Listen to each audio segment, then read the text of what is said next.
Hello दोस्तों, study bye Sunny में आपका स्वागत है। और दोस्तों, आप लोग कैसे हैं? आशा करते हैं कि आप लोग बहुत अच्छे होंगे। दोस्तों आज हम आरआरबी ग्रुप डी के साइंस क्वेश्चन लेकर आए हैं। आइए दोस्तों, हम इसके बारे में पढ़ते हैं। दोस्तों, हमारा पहला क्वेश्चन है, जब किसी पाषाण खंड को पानी में डुबोया जाता है तो वह सामान्य पानी को विस्थापित कर देता है। ये हमारा पहला क्वेश्चन है दोस्तों। तो किसमें विस्थापित करेगा? घनत्व को, विशिष्ट गुरुत्व को, या द्रव्यमान को, या आयतन को। तो किसको दोस्तों? ये आरआरबी ग्रुप डी में प्रीवियस ईयर में पूछा गया क्वेश्चन है दोस्तों।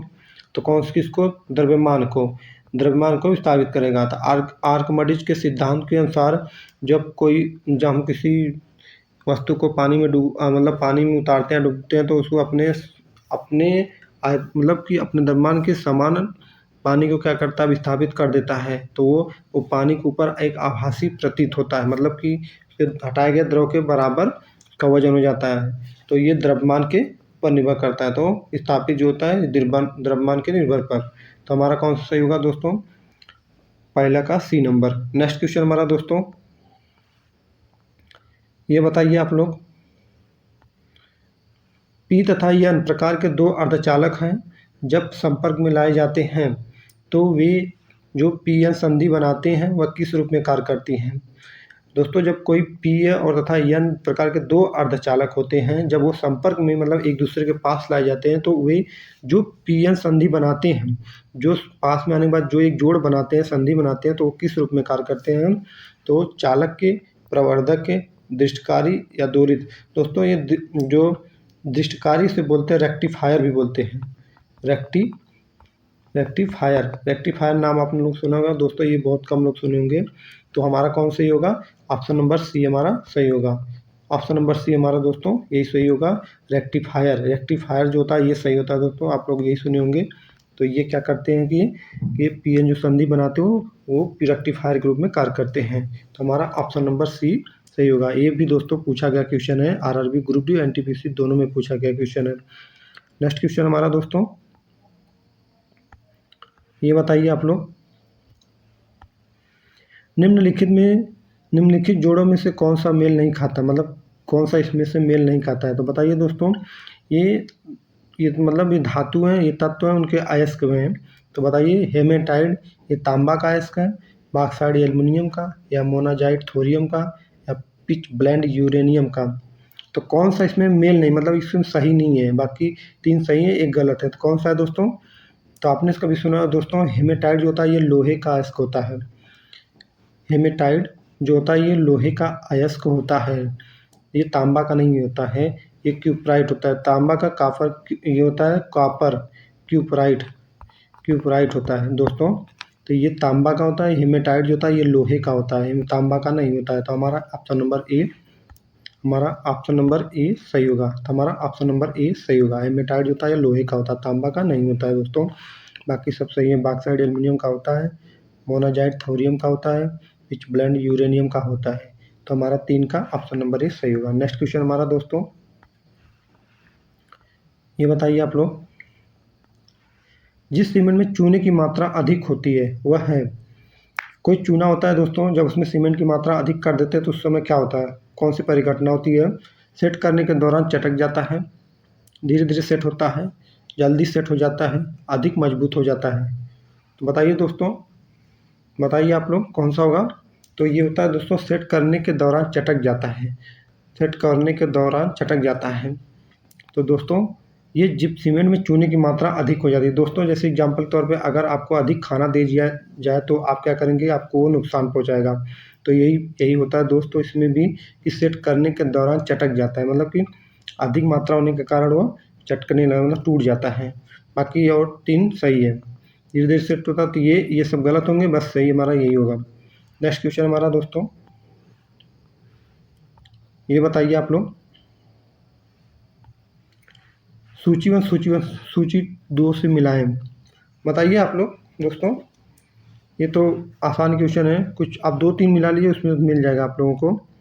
बताइए, हीरा जो होता है कार्बन का प्रूफ होता है, ये हमारा सही होगा दोस्तों। संगमरमर जो होता है दोस्तों ये किसका होता है? बताइए, कैल्शियम का होता है। रेत जो होती है दोस्तों सिलिकॉन के, ये जो होती है दोस्तों एल्युमिनियम की होती है। तो हमारा सही होगा दोस्तों, बताइए आप लोग, बताइए दोस्तों कौन सा होगा सही। तो हमारा सही होगा यही होगा, सही है। हीरा जो होता है कार्बन का ग्रुप होता है, संगमरमर जो होता है कैल्शियम में, रेत में जो होता है सिलिकॉन में, रूबी जो होता है एल्युमिनियम। तो यही हमारा सही होगा। नेक्स्ट क्वेश्चन हमारा दोस्तों, ये बताइए दोस्तों, भोपाल गैस त्रासदी निम्न में से किस गैस के कारण हुई थी। भोपाल में जो दोस्तों गैस लीक हुई थी जिससे बहुत लोग की मृत्यु हो गई थी जो दोस्तों, तो उसमें से कौन सी गैस थी दोस्तों जो कि ये मतलब लीक हुई थी जिससे हमारे भाई मतलब जो भी बड़े भाई लोग थे इनकी मृत्यु हो गई इसके कारण। तो कौन सी गैस थी दोस्तों, methyl isocyanide, methyl cyanide, methyl isocyanate. तो बताइए दोस्तों कौन सी थी। दोस्तों ये थी मिथाइल आइसोसाइनाइड थी। मिथाइल आइसोसाइनाइड गैस थी जो कि ये लीक हो गई थी जिसके कारण विस्फोट हो गया था, जिस पर बड़ी बड़ी दुर्घटना हो गई थी भोपाल में, मध्य प्रदेश के भोपाल में। नेक्स्ट क्वेश्चन दोस्तों हमारा, ये बताइए दोस्तों आप लोग, ये तो आम लोग सभी लोग यूज करते हैं, रसोई गैस जो होता है किसका मिश्रण होता है। जो रसोई हमारे घर में जो खाना बनता है दोस्तों, वो जो गैस होती है उसके अंदर कौन क्या क्या मिक्स होता है। ब्यूटेन और प्रोपेन होता है, या कार्बन मोनोऑक्साइड या कार्बन डाइऑक्साइड, मीथेन और या एथिलीन, कार्बन डाइऑक्साइड या ऑक्सीजन का होता है दोस्तों। तो कौन सी होती है दोस्तों, रसोई गैस का मिश्रण होता है जो ब्यूटेन और प्रोपेन का होता है। ब्यूटेन और प्रोपेन का मिश्रण होता है जो रसोई घर में जो गैस होता है हमारा, वो ब्यूटेन और प्रोपेन का मिश्रण होता है। नेक्स्ट क्वेश्चन हमारा दोस्तों, ये बताइए दोस्तों, कृत्रिम वर्षा या मेघ बीजन के लिए प्रायः प्रयोग किए जाने वाला रासायनिक द्रव्य है। दोस्तों जो मतलब आर्टिफिशियल जो वर्षा होती है जो, तो मतलब उसमें दोस्तों जो सी कौन सी रासायनिक द्रव्य है जो कि ये वर्षा कराने के लिए मदद करती है हमारी। सूखी बर्फ, सोडियम क्लोराइड, या सिल्वर आयोडाइड, या ये सभी। बताइए दोस्तों, सूखी बर्फ मतलब ये CO2 बोलते हैं हम, ठीक है, कार्बन डाइऑक्साइड, जिसे सूखी बर्फ के नाम से भी जानते हैं दोस्तों। आपने देखा होगा शादियों में क्या करते हैं, धुएं के रूप में यूज करते हैं, धुआं की तरह उड़ाया जाता है, तो ये उसी को बोलते हैं दोस्तों। तो बताइए इसमें से कौन सही होगा हमारा। तो ये सभी होते हैं हमारा, ये सभी जो होते हैं दोस्तों, ये करते हैं, ये सभी होते हैं जो क्या करते हैं, कुछ कृत्रिम वर्षा में मदद करते हैं, कृत्रिम रासायनिक प्रयोग बनाने में, कृत्रिम वर्षा कराने में, सभी इसमें क्या होते हैं, सभी मदद करते हैं। तो हमारा 8 का डी नंबर सही होगा। नेक्स्ट क्वेश्चन हमारा दोस्तों, ये बताइए दोस्तों, बताइए आप लोग, निम्नलिखित में से किस ऑटोमोबाइल के रेंचर से कैंसर हो सकता है। बताइए निम्नलिखित में से किस ऑटोमोबाइल के रेंचर से कैंसर हो सकता है। कैंसर बीमारी बहुत खतरनाक होती है दोस्तों, बहुत बीमारी खतरनाक होती है ये। तो ये किसके कारण होती है दोस्तों, शीशा, कार्बन मोनोऑक्साइड, नाइट्रोजन ऑक्साइड, या पॉलीक्लिनिक हाइड्रोकार्बन। तो किसके कारण होती है दोस्तों, इनके में से जो ऑटोमोबाइल का रेंचर कैंसर होता है वो शीशा के कारण होता है, शीशा से हो सकता है, ठीक है दोस्तों, ये शीशा से हो सकता है। रेंचर जो कैंसर हो सकता है वो शीशा की वजह से हो सकता है। तो हमारा 9 का ए नंबर सही होगा, 9 का ए नंबर हमारा सही होगा। नेक्स्ट क्वेश्चन हमारा दोस्तों, ये बताइए दोस्तों,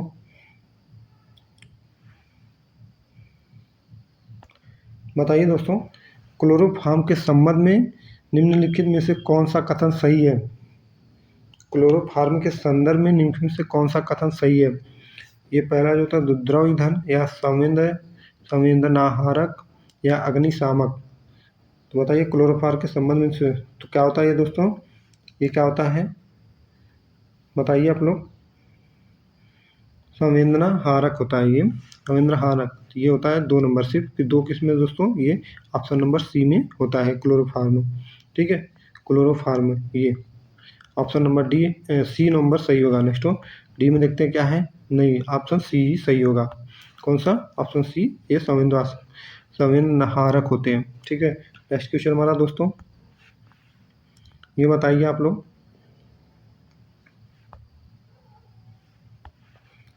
परमाणु घड़ी निम्नलिखित में से किसके संक्रमण पर आधारित होती है। परमाणु घड़ी जो होती है दोस्तों निम्नलिखित में से किस पर आधारित होती है। तो सीजियम पर होती है, एल्युमिनियम, मैग्नीशियम, या सोडियम। किस पे होती है दोस्तों, बताइए आप लोग। परमाणु घड़ी निम्नलिखित में से किस पर संकल्प होती है?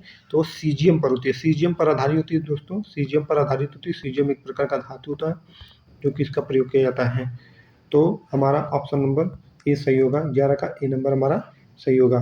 नेक्स्ट क्वेश्चन हमारा दोस्तों, ये बताइए आप लोग।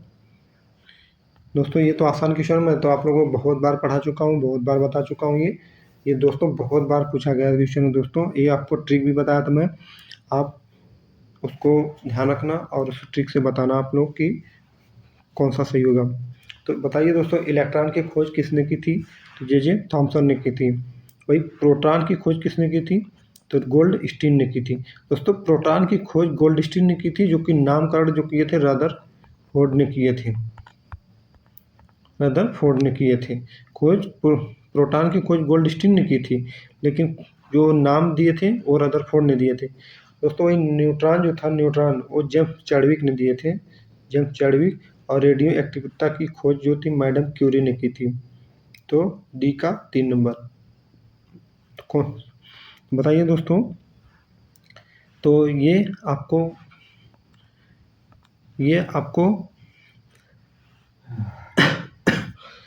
बताइए दोस्तों आप लोग।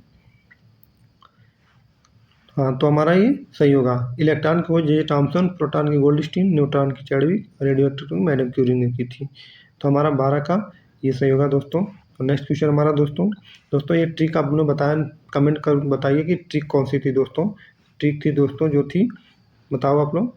ईट पर नाच, ये थी दोस्तों। इलेक्ट्रॉन की जे थॉमसन, प्रोटॉन की रदरफोर्ड, या न्यूट्रॉन की जेम्स चैडविक।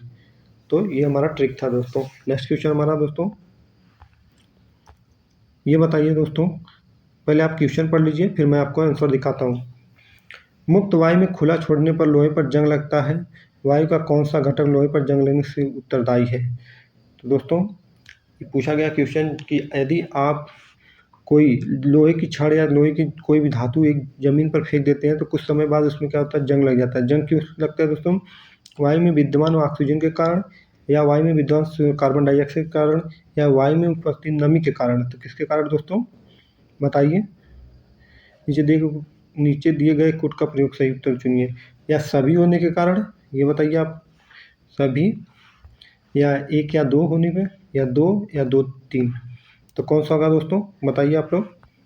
फिर से एक बार देख लीजिए दोस्तों। वायु में विद्यमान ऑक्सीजन के कारण, गैस के कारण, या वायु में विद्यमान कार्बन डाइऑक्साइड के कारण, या वायु में नमी के कारण। तो यह हमारा दोस्तों सभी होगा।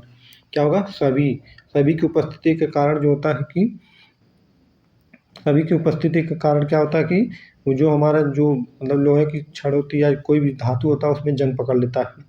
नेक्स्ट क्वेश्चन हमारा दोस्तों, ये पूछा गया क्वेश्चन है दोस्तों, जो मैंने आपको पढ़ा रहा हूँ ये सब पूछे गए क्वेश्चन है रेलवे द्वारा।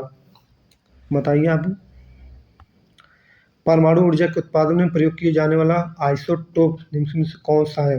परमाणु ऊर्जा में जो दोस्तों ये प्रयोग किए जाने वाला है तो कौन सा होगा दोस्तों? Uranium 235, uranium 234, uranium 236, uranium 238। बताइए आप लोग।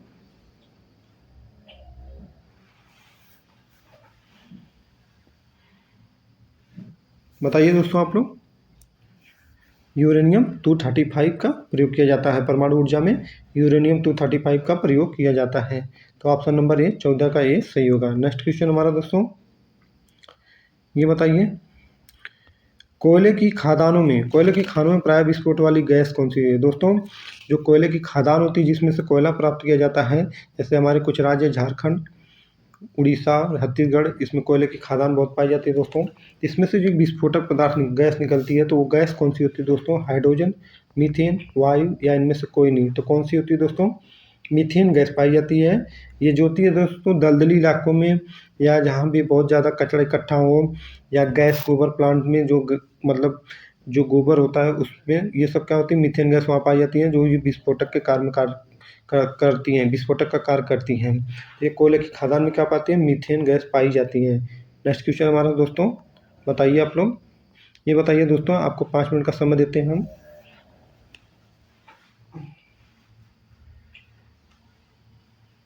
बताइए दोस्तों आप लोग। हैलोजन में सबसे अधिक अभिक्रिया है। हाइड्रोजन हैलोजन जो ग्रुप है दोस्तों, तो इसमें सबसे अधिक अभिक्रियाशील है। तो बताइए दोस्तों, फ्लोरीन, क्लोरीन, ब्रोमीन या आयोडीन, तो कौन सा होगा दोस्तों हमारा?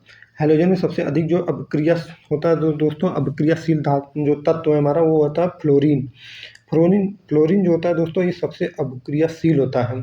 बाकी क्लोरीन, ब्रोमीन इससे होते हैं लेकिन ये कम होते हैं। तो दोस्तों कौन सा होगा? ये फ्लोरीन सबसे अधिक होता है हमारा। तो हमारा 16 का ए नंबर सही होगा। नेक्स्ट क्वेश्चन हमारा दोस्तों, ये बताइए, चाइनीज खाने में सामान्यतः प्रयोग किया जाता है। चाइनीज खाने में सामान्यतः प्रयोग किया जाता है नाइट्रिक अम्ल, बताइए, नाइट्रिक अम्ल, एसिटिक अम्ल, फॉलिक अम्ल या इथाइल एल्कोहल। तो बताइए, चाइनीज खाने में सामान्यतः प्रयोग किया जाता है दोस्तों, तो होता है एसिटिक अम्ल। एसिटिक अम्ल जो होते हैं सिरका का प्रयोग हम कहते हैं, सिरका बोलते हैं, इसे एसिटिक अम्ल बोलते हैं दोस्तों। इसका फार्मूला होता है CH3COOH। ये होता है एसिटिक अम्ल, जिसे बोलते हैं हम सिरका। तो ये क्या होता है, चाइनीज खाना में प्रयोग किया जाता है। नेक्स्ट क्वेश्चन हमारा दोस्तों, ये बताइए दोस्तों, अमीबा का चलन अंग, अमीबा का जो चलन अंग, मतलब अमीबा का चलन अंग, नाम से प्रति पूछना क्या जाता है, जो चलन अंग, जो चलने का अंग होता है, अमीबा का चलन अंग कौन होता है दोस्तों? पक्षमार्ग या पार्श्वपाद या कसाल या पादाब, तो कौन सा होता है दोस्तों? थोड़ा दोस्तों ये क्वेश्चन डिफिकल्ट है, लेकिन RRB द्वारा पूछा गया क्वेश्चन है दोस्तों, इसलिए मैं आपके लिए रहा, ये क्वेश्चन आप रट लेना दोस्तों जरूर, क्योंकि जरूर किसी न किसी शिफ्ट में जरूर पूछेगा ये क्वेश्चन। तो कौन सा होगा दोस्तों? अमीबा का चलन अंग जो होता है, ये पादाब होता है, पादाब। ऑप्शन नंबर डी जो होगा 18 का डी, पादाब जो होता है, ये अमीबा का चलन अंग होता है। नेक्स्ट क्वेश्चन हमारा दोस्तों, ये बताइए, निम्नलिखित में से कौन सा सही मेल है? ये बताइए आप लोग, मेल कौन सा सही है? किरीट आघात, संवहन तंत्र विस्तार या हाइपरटेंशन जो होता है दिल का दौरा, या हाइपोटेंशन न्यू रक्तचाप, या होता है दोस्तों एपिरोस्क्लेरोसिस से धमनियों का अवरुद्ध हो जाना। तो कौन सा होता है दोस्तों, आप लोग बताइए। ये होता है एपिरोस्क्लेरोसिस, जो धमनियों का अवरुद्ध हो जाना। धमनियों में क्या होता है दोस्तों, कभी कोलेस्ट्रॉल की मात्रा बढ़ जाने के कारण उसकी जो धमनियों की नस होती हैं, ये सिकुड़ने लगती हैं, जिससे ब्लड का सर्कुलेशन दोस्तों ये कम होने लगता है। इसलिए हमें क्या होता है, हार्ट अटैक जैसी बीमारी होने की संभावना बढ़ जाती है। तो यही होता है हमारा ऑप्शन नंबर डी, हमारा जो होगा यही सही होगा। धमनियों का अवरुद्ध हो जाना, ये सही होता है दोस्तों। तो ऑप्शन नंबर डी हमारा 19 का सही होगा। नेक्स्ट क्वेश्चन हमारा दोस्तों, आप बताइए, ये बताइए आप लोग, क्वेश्चन पढ़ लीजिए, उसके बाद दोस्तों आंसर दीजिए। निम्न संबंध को जोड़िए और उनको दोस्तों मिलाइए। विटामिन, स्रोत और विटामिन, मतलब कि कहाँ से कौन विटामिन मिलता है, बताइए दोस्तों, बताइए आप लोग। हरे पत्तेदार सब्जियों में कौन मिलता है? विटामिन ए मिलता है दोस्तों, बताइए। कच्चे पात गोभी में क्या होता है? Vitamin C. या जिससे सबसे ज़्यादा दोस्तों उससे तो हम बोलते हैं, तो ये आंवला में मिलता है विटामिन सी, आंवला में मिलता है विटामिन सी, सबसे ज़्यादा आंवला में मिलता है। लेकिन आंवला ऑप्शन में नहीं है, तो हमें यही लगाना पड़ेगा। बताइए दोस्तों, बताइए आप लोग।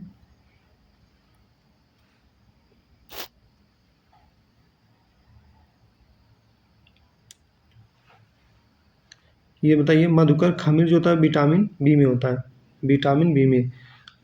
और ये होता है गेहूँ अंकुर तेल जो होता है विटामिन ई में होता है दोस्तों। और ये दोस्तों ये बता दें कि विटामिन डी में क्या पाया जाता है, मतलब विटामिन डी का मुख्य स्रोत कहाँ से होता है? ये दूध, दूध और अंडा में पाया जाता है, दूध अंडा में पाया जाता है, ये विटामिन डी पाया जाता है। ये होता है।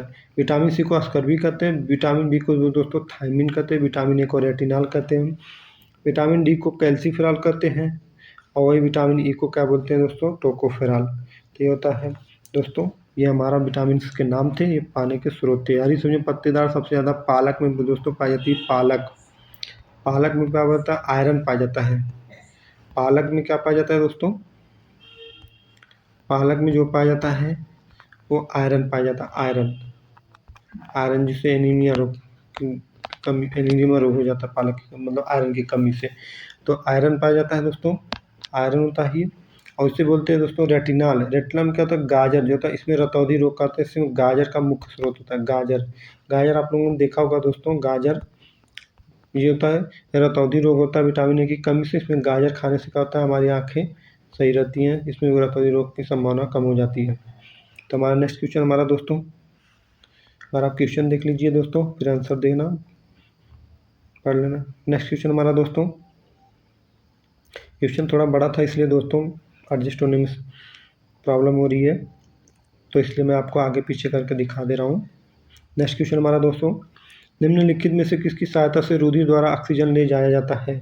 बताइए आप लोग कि जो रुधिर हमारे शरीर में किसकी सहायता से ऑक्सीजन को पहुंचाता है? जो हमारा मतलब ऑक्सीजन होता है, जो हम सांस लेते हैं, तो हमारे शरीर के अंदर किसके माध्यम से वो एक दूसरे मतलब पूरे अंग तक पहुंचता है? ये क्वेश्चन हमारा पूछा गया है दोस्तों।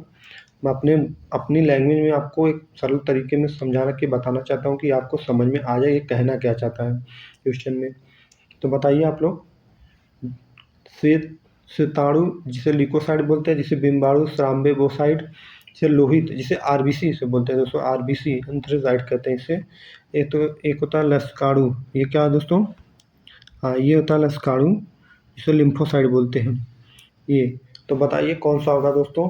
तो आप लोगों ने देखा होगा कि ऑक्सीजन को जो सुने होंगे बार बार कि ऑक्सीजन का जो ले जाने का कार्य करता है वो होता है लोहित कोशिका, लोहित मतलब जिसे बोलते हैं का आरबीसी। आरबीसी जो होता है हीमोग्लोबिन होता है, इसमें हीमोग्लोबिन होता है, ये ऑक्सीजन को क्या करता है, ये शरीर के अंग तक ले जाने का कार्य करता है। और तो हमारा कौन सा सही होगा दोस्तों? 21 का सी नंबर हमारा होता है, जिसे लोहित कोशिकाएं भी कहते हैं। नेक्स्ट क्वेश्चन हमारा दोस्तों, ये बताइए, ये बताइए दोस्तों, ये बहुत चर्चित क्वेश्चन है दोस्तों, आए दिन पेपर कवरों में आते रहता है कि ताजमहल दुष्प्रभावित हो रहा है। तो ये क्यों हो रहा है दोस्तों? अम्ल वर्षा के कारण हो रहा है, वायु में अत्यधिक आर्द्रता के कारण, सॉरी दोस्तों, ये आर्द्रता नहीं होता है, ये आर्द्रता होता है। आर्द्रता के कारण, ओजोन के कारण, या ग्रीन हाउस गैस के कारण। बताइए ताजमहल पर दुष्प्रभावित हो रहा है। जो दोस्तों जो ताजमहल है उसके जो पत्थर लगे हैं उसमें क्या होता है कि अम्ल की वर्षा के कारण जो होती है, तो दोस्तों क्या होता है कि उसमें वो क्षरण होने लग रहा है। क्यों? कि जो आसपास की फैक्ट्रियां हैं वहाँ की, वो वहाँ के वातावरण को क्या कर रही हैं, प्रदूषित कर रही हैं। उसी की वजह से जो बारिश में वो क्या होती है उसके ऊपर गिरती हैं, उससे वो जो पत्थर है संगमरमर का, वो उस पर मतलब उसका क्षरण हो रहा है। तो किसके कारण दोस्तों? अम्ल वर्षा के कारण हो रहा है। अम्ल वर्षा के कारण क्या हो रहा है, ताजमहल के जो मतलब जो पत्थर लगे हैं उसका क्षरण होगा, दुष्प्रभावित हो रहा है। तो हमारा कौन सा सही होगा? ऑप्शन है ए नंबर सही होगा, 22 का ए नंबर हमारा सही होगा। नेक्स्ट क्वेश्चन दोस्तों, ये बताइए आप लोग, निम्न में से कौन प्रदूषण नहीं फैलाता है? बताइए दोस्तों, ये तो आसान क्वेश्चन है, ये तो आपको पता ही होना चाहिए कि प्रदूषण कौन नहीं फैलाता है। सौर ऊर्जा, रबर का जलना, पेट्रोल का जलना, या ये सभी? बताइए इनमें से कौन सा प्रदूषण नहीं फैलाएगा? कौन सा नहीं फैलाएगा दोस्तों? सौर ऊर्जा। सौर ऊर्जा जो होता है दोस्तों ये प्रदूषण का नहीं फैलाता है। बाकी रबर को अगर हम जलाएंगे तो ये प्रदूषण फैलाता है। वही अगर पेट्रोल को जलाएं तब भी प्रदूषण फैलता है, जिसमें धुआं निकलता है। तो अब कौन सा होगा दोस्तों? सौर ऊर्जा। इसमें जो इसको हम यूज करते हैं दोस्तों, क्या करता है कि अपने छत पे या कहीं अपनी मतलब अपनी ज़मीन पे कहीं भी हम क्या करते हैं कि वो पैनल लगा देते हैं, सौर ऊर्जा जिसे बोलते हैं पैनल। तो उसको लगाते हैं तो सूर्य की गर्मी से क्या होता है कि चार्ज होकर हमें विद्युत में कन्वर्ट करके बदल देता है, और वो हमें विद्युत प्रदान करता है, जिससे हमें कोई हमारा नुकसान नहीं होता है। तो हमारा कौन सही होगा दोस्तों? सौर ऊर्जा, ये हमारा सही होगा। नेक्स्ट क्वेश्चन हमारा दोस्तों, ये बताइए दोस्तों, आप लोग बताइए कौन सा होगा दोस्तों? खट्टे स्वाद के लिए कोशिकाओं जीवा के भाग में होती है।